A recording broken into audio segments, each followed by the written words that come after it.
મહત્વના સમાચાર દ્વારકાથી જેમાં કાર ચાલકે સાયકલને ટક્કર મારી છે।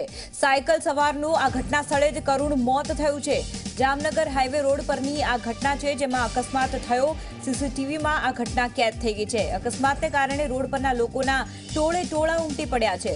પોલીસ દોડી આવી છે આ ઘટના સ્થળે અને હાલ તો જે સાયકલ સવાર છે તેનું ઘટના સ્થળે જ મોત નીપજ્યું છે।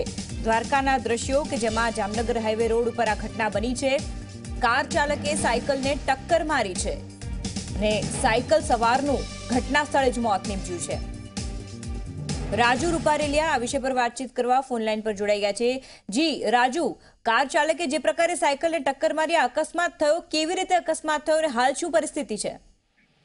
નુપુર, જણાવી દઉં કે દ્વારકા જિલ્લાનું જે ખંભાળિયા મથક છે, ખંભાળિયા મથકના હાઈવે રોડ પર પૂરપાટ એક કાર દોડતી હતી જેમણે સાયકલ સવારને અડફેટ લીધો છે। આ સાયકલ સવાર છે પોતે છાપાના ફેરિયા હોય, પેપર વેચવા ગયા હતા ને પેપર વેચી અને પરત ફરતા હતા। એ દરમિયાન હાઈવે રોડ ઉપર એક સેન્ટો કારે આવી ને અચાનક તેમને ઉડાડ્યો હતો અને તેમનું ઘટના સ્થળે મોત થયું હતું। ઘટના સ્થળે મોત થયા બાદ તુરત જ પોલીસ આવી હતી અને પોલીસે આગળની કાર્યવાહી હાથ ધરતા પંચરોજ કામ કર્યું હતું। ત્યારે જે કાર ચાલક છે તે કાર ચાલક પોતાની કાર મૂકી અને હાલ ફરાર થઈ ગયાનું જાણવા મળ્યું છે નુપુર।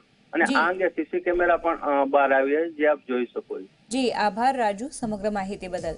તો કાર ચાલકે પૂર જોશમાં આવી અને આ જે સાયકલ સવાર છે ફેરિયાઓ છે એવું માહિતી બહાર આવી છે। તો સાયકલ સવાર ફેરિયાને પૂર જોશમાં કારે ટક્કર મારી અને ત્યારબાદ આ સાયકલ સવાર છે તેનું ઘટના સ્થળે જ મોત નીપજ્યું છે અને ત્યારબાદ અત્યારે જે કાર ચાલક છે તે ફરાર થઈ ગયો છે।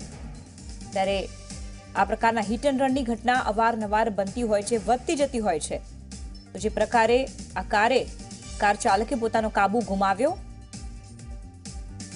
ઝડપની જો વાત કરીએ તો જોઈ શકો છો આપ દ્રશ્યોમાં કે કેટલી ઝડપે આ કાર આવી રહી છે અને સાયકલ સવાર તેને ખૂબ જ અથડામણ સાથે તેનું કરુણ મોત નીપજ્યું।